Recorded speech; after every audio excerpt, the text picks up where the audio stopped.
Alright.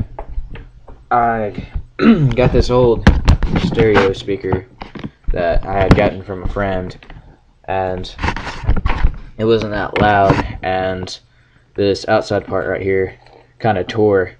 So I just went ahead and completely took apart the speaker, and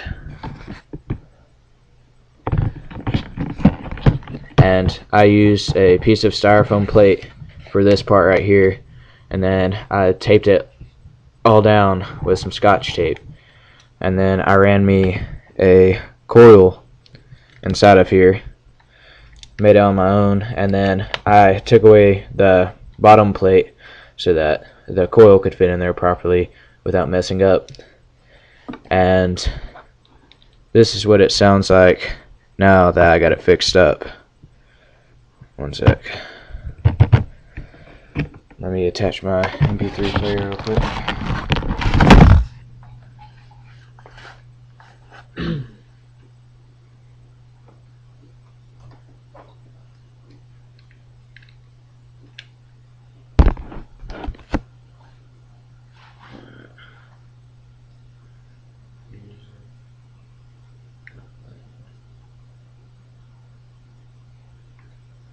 Alright.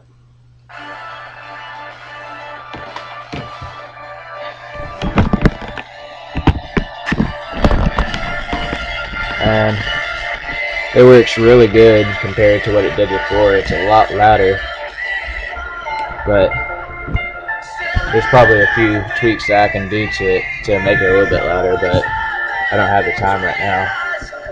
Works pretty good though, so yeah.